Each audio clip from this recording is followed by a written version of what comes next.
Phone ہماری زندگیوں کا اہم حصہ بن چکے ہیں، وہیں دو معروف model mobile phone brands Infinix اور ون پلس پر جاسوسی کے سنگین الزامات سامنے آئے ہیں، جن سے صارفین کی پرائیویسی اور ذاتی معلومات شدید خطرے میں پڑ گئی ہے۔ دونوں کمپنیوں پر خفیہ ڈیٹا چرانے، جاسوسی کرنے اور صارفین کی اجازت کے بغیر حساس معلومات شیئر کرنے کے الزام ہیں۔ ٹرانزیشن ہولڈنگز کے تحت چلنے والے انفینکس فونز کے بارے میں سیکیورٹی نامی سیکیورٹی ادارے نے 2020 میں انکشاف کیا تھا کہ ان فونز میں ایکس ہیلپر اور ٹرائیڈا جیسے خطرناک مالویئر پہلے سے انسٹال ہوتے ہیں۔ یہ ایپلیکیشنز پس منظر میں کام کرتے ہوئے صارف کے علم کے بغیر اسے مہنگی سبسکرپشن سروسز میں رجسٹر کرتی ہے، جس سے کروڑوں صارفین کے موبائل بیلنس بغیر اجازت ختم ہو جاتے ہیں۔ 2024 کے آخر میں انفینکس کے کچھ ماڈلز میں دو سنگین خامیاں بھی سامنے آئیں، جس میں کوئی بھی مقامی ایپ صارف کی اجازت کے بغیر فون کو فیکٹری ریسیٹ کر سکتی تھی، جبکہ ایک خراب کنفیگریشن والی ویدر ایپ کے ذریعے ایپس کو صارف کی لوکیشن تک رسائی حاصل ہو جاتی تھی۔ مزید تشویشناک بات یہ ہے کہ انفینکس نے نہ تو عوامی سطح پر ان مسائل کو تسلیم کیا اور نہ ہی کوئی واضح اپڈیٹ جاری کی، گویا کمپنی ہر چیز کو دبانے میں لگی رہی۔ بھارتی سائبر سیکیورٹی ایجنسی نے 2025 میں انفینکس کو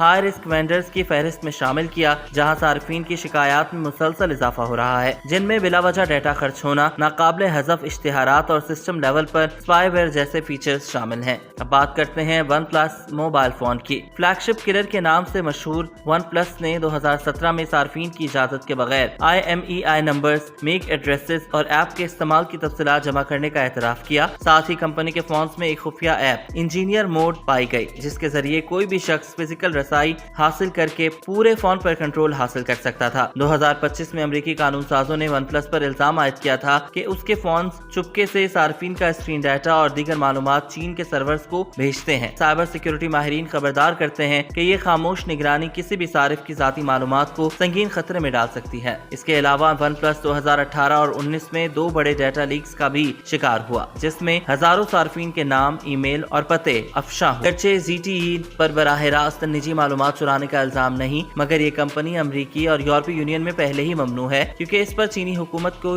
نگرانی کی سہولت دینے کا الزام ہے۔ 2018 میں امریکہ نے ZTE کو اینٹی لسٹ میں شامل کیا تھا، جہاں وہ آج بھی موجود ہے۔ تو جناب، اگر آپ اپنا فون ذاتی ویڈیوز، حساس پیغامات یا دفتری معاملات کے لیے استعمال کرتے ہیں تو انفینکس اور ون پلس جیسے برانڈز پر بھروسہ کرنا خطرناک ہو سکتا ہے۔ مسلسل میلویئر، خاموش ڈیٹا منتقلی اور کمپنیوں کی جانب سے غیر شفاف رویے اس بات کا ثبوت ہیں کہ صارف کی رازداری ان کے لیے کوئی اہمیت نہیں رکھتی۔